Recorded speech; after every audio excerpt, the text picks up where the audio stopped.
It is AD 37, and you are a small gathering of believers in a community just outside of Rome. Someone in your fellowship knows the wife of our speaker, and through her he agreed to share his personal experience with the Lord Jesus. Let's welcome the Prefect of Judea, Pontius Pilate. Well, it's good to be with you all. Greetings to you. I'm not accustomed to speaking at gatherings of Christians, but I agreed to do this day at the request of my wife, Claudia, who counts herself one of your number. My name is Pontius Pilatus. Claudia assured me you all have a duty before your Christ to be forgiving and welcoming and loving all sinners. So I thank you for that. I do not seek your forgiveness, but I appreciate the kindness that was shown to me here this morning. I was asked to recollect for you my experience with Jesus of Nazareth. I found him to be a remarkable individual, courageous, certainly, very much like the ideal Roman in his ability to withstand great suffering, like a man. I can't explain everything that happened the day I met Jesus, but the days following were amazing. But I can tell you my part of it. I can say what was said at the time. So let me give you some background. Like many men in my position, I came from our beloved Italy. I was of the equestrian class, what you might call a knight. And I was recommended for the prefecture to Tiberius Caesar by my friend and patron, Sejanus. Now, some of you might flinch at that name, considering more recent history, but though Sejanus was ambitious, he was a capable man, and he always kept his word to me. With his help, Caesar made me prefect of Judea in the emperor's 12th year. I believe you would call it AD 26. I was the 5th prefect of Judea, following Valerius Gratus. Judea became an imperial province 20 years before I came there. The prefects of Judea all served under the governor of Syria. He was the primary authority in that region. As prefect, I had 3 jobs: collect taxes, keep the peace, and administer justice. That's what the emperor expected of me, and that is what I was committed to do. Judea was known as a hotbed of, well, let me just call it anti-Roman sentiments. The Jews always believed they should be an independent kingdom. Some waited for their Messiah, others took up arms and decided to make it happen right now. So I was determined when I took office to govern with a firm hand. Roman policy is to preserve the empire, but also respect the local customs and laws as far as possible. Respecting local customs, though, was uniquely difficult with these Jews, whose only God, there's only one God for them. He allowed no rivals and no images in their holy city of Jerusalem. So my first mistake when I came to Judea was to move the army headquarters from Caesarea to Jerusalem. Caesarea is the center of Roman administration, a lovely Roman-style city. You would enjoy it. I loved it there. But I thought the army administration should be centered in Jerusalem, at the great fortress of Antonia, which was built by Herod the Great to safeguard the temple. Of course, my soldiers marched down to Jerusalem with their standards held high before them, standards with the image of the divine Tiberius on them. Nothing unusual about that, right? Well, there was almost a revolt right there. Images in the holy city. In the temple, thousands of Jews came to Caesarea to protest the images. For 5 days, they filled the streets of Caesarea in the administration district while we held talks. Well, I wasn't about to give in. They were a conquered people, and I needed to show respect for their betters. On the 5th day, I had my soldiers quietly move in a way to surround them. They weren't ready. I told the mob they would all be slaughtered if they didn't leave Caesarea that hour. Well, they bared their chests and dared me to strike, and they swore to a man they would die for the honor of their God. So what does one do with that kind of madness? Well, I brought the standards back to Caesarea. But I learned a lesson about the Jews. They are a stiff-necked people, as their holy book describes them. The most difficult people. I was dealing with fanatics when it came to their religion, so I had to be careful. I showed weakness in that moment, but I promised myself I would not do that again. And things were always tense after that. There were other issues, occasional riots, which I suppressed with the sword. But I know you're all more interested in hearing about Jesus than my administrative actions, but the background is important for what happened. Now, I never met Jesus until he was brought before me by the chief priests and some scribes from the Sanhedrin, the Jewish council, and that was on Passover in your AD 33. Of course, I had heard about Jesus. I know what's going on in my territory. To me, Jesus seemed pretty much like another John the Baptizer. That man John, who had created quite a following. I mean, thousands of people came to him to be dunked in water.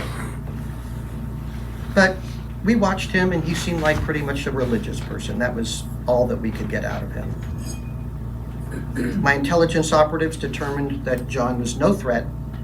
His work was entirely religious, dealing with matters of morality. Repent, he would go around telling people. John also attacked the morality of Herod Antipas, the son of Herod the Great, the tetrarch of Galilee. You have your brother's wife, John told him, publicly. Such a scandal. I was very amused by it. But as long as John didn't threaten the peace of Rome, I was satisfied to leave him alone. To me, he was a peaceful outlet for Jewish religious zeal. Now, after Herod had John beheaded for some silly reason, I heard he had this infatuation, a drunken infatuation with a dancing girl. That's what I heard. I mean, the man was a fool. But after John was killed, Jesus of Nazareth became the most talked about Jew in the land. So, of course, I had my agents monitor him. We had determined he was much like John. I had one report saying that Jesus was actually the cousin of John the Baptizer. So Jesus seemed harmless enough. Not a hint of rebellion there, just another one of their prophets. So crowds followed him. They were very large, but they were peaceful. And Jesus was not the sort to inflame people with anti-Roman rhetoric. Quite the opposite, actually. So the people didn't walk away from his teaching agitated, but they came away from him more introspective, some even joyful. That was the reports that I had. There was one big difference between Jesus and this John, and that's the miracles. Jesus, report after report, he healed the blind, the lame, the mad, lepers made whole, completely clean by him. Those were the reports. That's what my spies told me. Jesus was also quite popular with large crowds in both Galilee and sometimes in Judea when he was down there. But he was very unpopular with the priests, which didn't bother me a bit. That was fine with me. There was no sign of trouble from Jesus as far as Rome was concerned. That was my concern. So I first met Jesus at this Passover feast in the 19th year of Tiberius. He was arrested in the early hours of the morning on Friday, betrayed by one of his own disciples, and tried by the high priest and the council of Jerusalem early in the morning, which technically, as far as I understood their law, was an illegal trial. But they decided he was worthy of death for some religious violation. Now, one thing Rome insists on is that only Rome has the power of life and death in judicial matters. To legally put Jesus to death, they needed my approval. And when they brought him to me, I asked the usual question, what has he done? They said, if this man were not an evildoer, we would not have delivered him to you. Well, that was not an answer. And it was really early in the morning, and I wasn't in the mood for games. So telling me that, I said, take him yourselves then, and judge him according to your law. Well, they explained that this was a capital case, and they wanted to put the man to death. Okay, on what grounds? Well, they had quite a list I think they designed to appeal to a Roman. We found this man misleading our nation and forbidding to pay taxes to Caesar, and saying that he himself is the Christ, a king. Well, that was new. A king? Not just any king, but Christ, their Messiah, the figure they've been waiting for. And not to pay taxes to Rome? Now, if that was true, he would indeed be an insurrectionist and worthy of death. But did Jesus suddenly turn political? Nothing they said matched the reports that I had of him. So I was skeptical, to say the least, but it merited investigation. I decided to interview Jesus apart from the accusers, since these claims didn't match the records we had. So I turned and went back into the praetorium. I ordered my guard to bring Jesus to me. I noticed he had a large bruise on his cheek, so somebody had struck him already, hard. I asked Jesus plainly, "Are you the King of the Jews?" He answered, "Su leges," which means "you say it." That's an affirmation in their language. So he is a king. But then Jesus asked me if this is what the chief priests were saying or if this was my question. He asked me that. I told him this was not a claim of the Roman state. I said, "I'm not a Jew, am I? Your own nation and chief priests have delivered you over to me. What have you done?"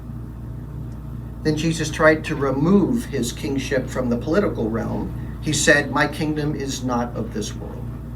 If my kingdom were of this world, then my servants would be fighting so that I would not be handed over to the Jews. But as it is, my kingdom is not of this world." So I was getting kind of impatient with this. So you are a king, I asked him. He said, "You say correctly that I am a king. For this I have been born, and for this I have come into the world, to testify to the truth. Everyone who is of the truth hears my voice." Now we have it, I thought. He is the king of another world and has come to this world to tell us the truth. Well, that was not a game I wished to play. Now, truth, in the big sense, like the truth of the world, was for philosophers to wrangle about, not anything in a court of law, not related to judicial proceedings. Now, look, I desired the truth. When I was young, I suppose all men do, right? But I grew up, as all men should grow up. So here we are. We make the best of life. All the rest is opinion and speculation. That's not what we were doing here. This was a trial. I was not interested in philosophy. I looked him in the eye and I said, "What is truth?" And I didn't stay for the answer. I didn't need the answer about truth from a Jewish rabbi. I just said, "What is truth?" So I left Jesus there under guard and went outside and told the high priest, "I find no guilt in this man."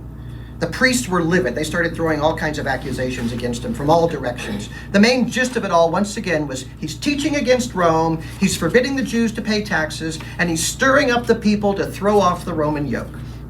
They said, "He stirs up the people, teaching all over Judea, starting from Galilee, even as far as this place." So I went back to Jesus. "Do you not answer? See how many charges they bring against you?" He made no answer. No answer. None at all. I saw no fear in him. He simply was not going to defend himself, beyond his earlier claim that he was not of this world. Well, he was going to die in this world if he wasn't careful, but then it hit me. The priest said, he stirs up the people, teaching all over Judea, starting from Galilee, even as far as this place. My friends, Galilee was not under my jurisdiction. That's under Herod the Tetrarch. That's his tetrarchy, given to him by the emperor. So the man, Jesus, was under the authority of Herod Antipas, the slayer of the baptizer. And I was not about to condemn an innocent man, so I sent Jesus to Herod. We were both in Jerusalem at the time of the Passover. The priests were not happy with my decision, but there was nothing they could do but start over and bring their accusations to Herod. So I think it was at this moment I could see just how deeply they hated Jesus. This was not a matter of justice. This was more going on. Something deeper was going on with them. Well, I sent Jesus to Herod. Within an hour, he was back, brought by Herod's guard.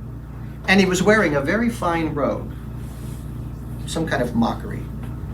Herod's officer told me that the Tetrarch was very honored to receive such a distinguished prisoner, but since the accusations were made here in Jerusalem, the case should be tried here by the Prefect. He also invited me to a very lavish lunch on Wednesday. So Jesus was back, and I thought this could happen, but I did have a backup plan. There was an old custom to release one prisoner at the feast, and the people could choose who was going to be released. So by tradition, a crowd of citizens would come and ask the prefect for their choice. So they began to gather about the time Jesus came back from Herod, with the great event at the beginning of the week on Sunday. I don't know if you all know of this, but there was a huge crowd of people welcoming Jesus into Jerusalem, thousands of people. So I thought with masses of support like that he would easily be the one that was released if I offered him to be released amongst two choices. But I didn't know this crowd was full of loyalists. This crowd was planned. This crowd was set up by Caiaphas, the high priest, and prepared beforehand to refuse Jesus if he was offered for release. Well, not knowing this, I offered the crowd a choice between a murderer named Barabbas and their prophet Jesus. I went to the judgment seat. I sat down in the full view of the people. I told the centurion to have the chief priests brought to me, escorted over to my chair of judgment. And as he hurried off to bring the priests, a messenger came with a note from my wife, Claudia. It was a short note, hastily written. It said, "Have nothing to do with this righteous man, for last night I suffered greatly in a dream because of him." Well, now I'm thinking, well, this dream could have been from the gods. So I felt certain I needed to set Jesus free. And I would justify it by the will of the citizens through this release mechanism. So when the priests arrived, I told them plainly, "You brought this man to me as one who incites the people to rebellion. And behold, having examined him before you, I find no guilt in this man regarding the charges which you make against him. No, nor has Herod, who sent him back to us. And behold, nothing deserving of death has been done by him. Therefore, I will punish him and release him." The crowd got very agitated, very noisy. I raised my hand to silence them. "Who do you want me to release for you? Barabbas or Jesus?" They said, "Away with this man. Away with this man," pointing at Jesus. "Release for us Barabbas." I was taken aback. "Then what do you want me to do with him? The one you call the King of the Jews?" "Crucify him," they said. I shouted back, "Why? What evil has this man done? I found no guilt demanding death. Therefore, I will punish him and release him." I had been completely outmaneuvered by Caiaphas. He knew this game better than I did. All I could do at that point was punish Jesus severely and hope that that was enough. So I told my men to scourge him, the full treatment. Jesus never said a word during all of this. I actually think he expected it. Now, scourging, as you know, is brutal. The flagrum is used. It's a multi-thonged whip with lead weights in it and bits of metal and bone woven into the thongs. And so when you're whipped, the lead would brutally crush a man, and the bits of bone and metal would rip a man. So all of that was going on. Harsh, yes, very harsh, but it could possibly save him from crucifixion. Now, in this case, because I called Jesus King of the Jews, my men, unbeknownst to me, I was not there, they used that to mock him. They made a crown of thorns. They pressed it deeply into his head. Besides the crown, they blindfolded him and struck him in the face, telling him to prophesy since he was supposed to be a prophet. It was sort of a game of who hit you. A stick served as the king's scepter, and then they would take it out of his hand and beat him on the head with it. I did not order that. I did not order that mockery, nor did I witness it, but legionnaires have a hard life, and their humor is of the grossest sort. When they were done, I went out to the people, having ordered Jesus to be brought forth. "Behold," I said, "I am bringing him out to you so that you may know that I find no guilt in him." And he came out. He was a mess, barely walking, the crown of thorns still pressed deeply into his head. I looked at the crowd, I pointed to him, and I said, "Behold the man." And the chief priests and their followers cried out, "Crucify! Crucify!" And I was just done with them. I said, take him yourselves and crucify him. I find no guilt in him. They said, we have a law, and by that law he ought to die because he made himself out to be the Son of God. The what? Well, I stopped for a moment right there. I don't know what it was, but I had not heard those words ever used of Jesus, Son of God. It shook me. It played with my mind more than anything else that happened that morning. Who was this man? Who was he? The miracle worker, the king from another world, the one who brings the truth, my wife's dream, and now, Son of God. I took Jesus by the arm. I directed him back inside. Where are you from? I asked him. I wanted an answer. He said nothing. I was angry with him now. You do not speak to me? Do you not know that I have authority to release you and I have authority to crucify you? You know what he said? In a calm voice, still clear, looking directly at me, you would have no authority over me unless it had been given you from above. For this reason, he who delivered me to you has the greater sin. So Jesus was telling me that my authority was a delegated one, delegated by his God, the one God. And I was accountable to him for my actions, and so were the priests. I told him to wait inside. I went out to explain yet again that there was no threat of Jesus of Nazareth to Rome. His kingdom was in the realm of ideas. He was not a threat. But they had me. Caiaphas, the chief priest, said coldly, if you release this man, you are no friend of Caesar. Everyone who makes himself a king opposes Caesar. Yes, they could twist that against me easily.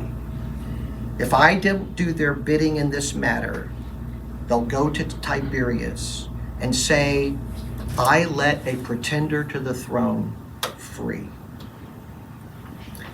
As if they cared about Caesar. I know these priests, they hated Caesar, but they hated Jesus more.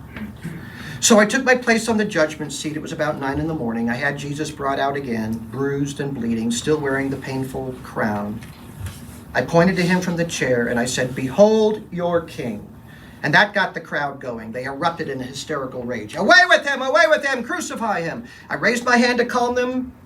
They began to calm down a little bit. I said, shall I crucify your king? Caiaphas, at that moment, boldly shouted. His voice covered the whole grounds there. We have no king but Caesar. How else could I take that? But yes, we will go to Tiberius about you.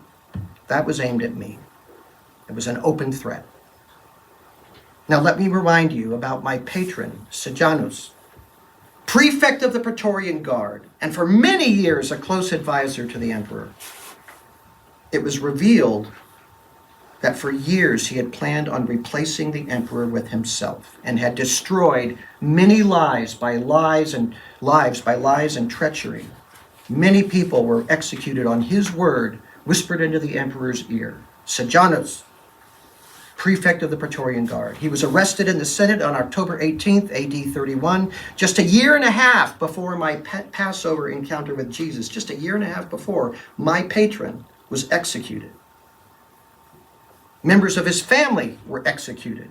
Close associates of his were executed. Some were executed, some were forced to commit suicide.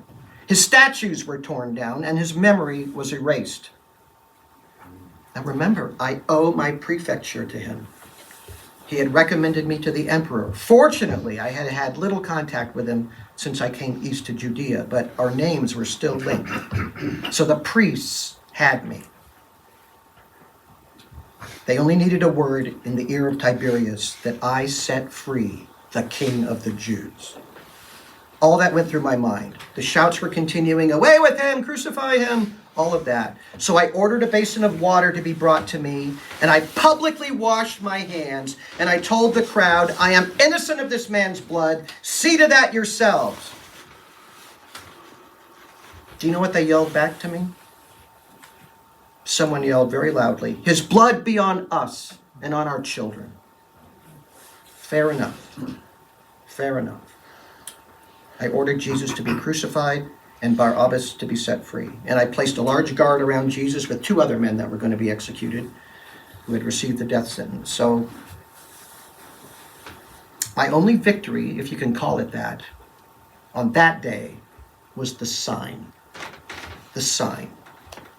If you've seen a crucifixion, you know that an inscribed placard is placed above the head of the condemned, stating their name and their crime. For Jesus, I had them write, "The King of the Jews." The priest threw a fit. Do not write the King of the Jews, but that he said, "I am the King of the Jews." Well, they've had their way, and on this one, I had my way. What I have written, I said. And so Jesus was crucified on my order. Now, most of the mob went with the condemned man to the place of execution, I suppose to gloat over their victory against him. They were always yelling at him. So my role was done. I went to my headquarters, tried to put the whole day out of my mind. An innocent man was dying at my command. Now, for me, it was self-preservation, pure and simple. Well, not that simple. I caved in to an injustice. Yes, it bothered me deeply.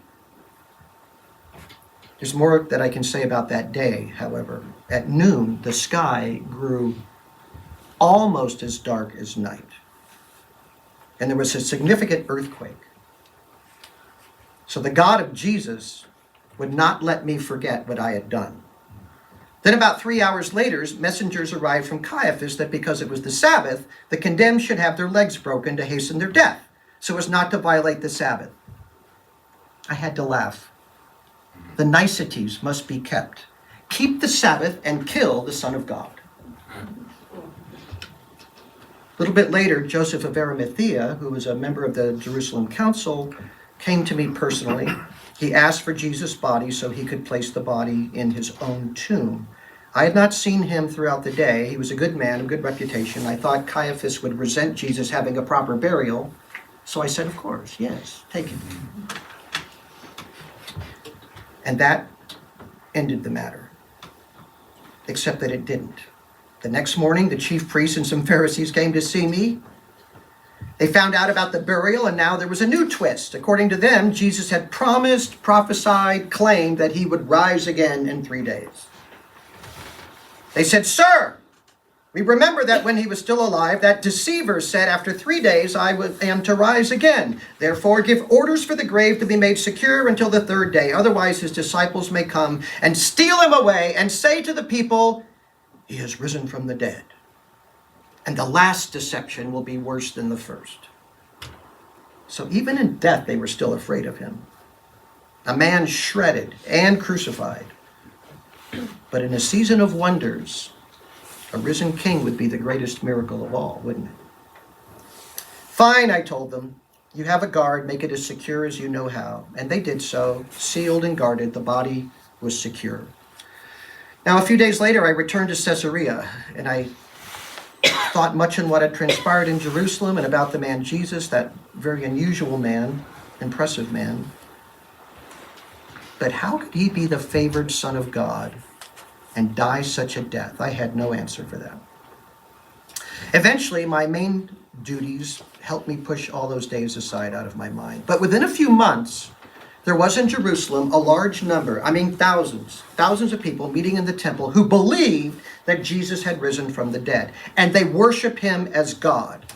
These people met in the temple, but they were often harassed by the Jewish authorities. The priests and the Pharisees were the most active against what they called the way. But the movement continued to grow. That pretty much ended my relationship with Jesus and all that I knew about him. 3 years after the death of Jesus, I lost my prefecture. I'll tell you that story briefly. A fanatical Samaritan claimed that he knew where Moses hid a bunch of gold on Mount Gerizim. And he gathered a large following to hunt for the gold. So they chose to go armed, which my spies told me looked like an insurrection of some kind. So I immediately led my best troops to disarm them. Well, they decided to fight, and the Samaritans were slaughtered. Well, Samaritan leaders went to the governor of Syria, Vitellis, and complained about all that bloodshed. And he deposed me from my office. He ordered me to go to Rome and stand trial before Tiberius for being too rough. That wasn't good. So on my way to Rome, after 10 years as prefect of Judea, I'm going to Rome, and Caesar died while I was traveling there.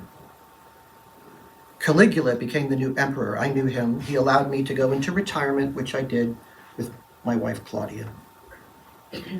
Claudia, too, came to believe that Jesus had risen from the dead. She is one of you. And as one of you, she prays for me every day. Now, for myself, I find it hard to accept that Jesus, if he's God and a just God, could ever forgive me. I had looked him in the eye and condemned him. How could he forgive me for that? That is a stain that I have to live with, and I'll never be clean from that. However, a little while ago, through Claudia, I heard about a man named Paul of Tarsus, brutal persecutor of Christians. It is said Jesus appeared to him and forgave him. Claudia says that Paul calls himself the worst of sinners. And yet now we are told this Paul joyfully serves Jesus. So maybe I'll meet him someday. I'd like that, I think, to have a conversation with him. But please know, in conclusion, I have not forgotten about Jesus, your Jesus. I replay in my mind what I did to that righteous man often. And I think about him daily. Daily? Daily, you say? After all these years, 4 years have gone by. Do you really think about him daily? I do. I do. Every time I wash my hands. Thank you for your attention.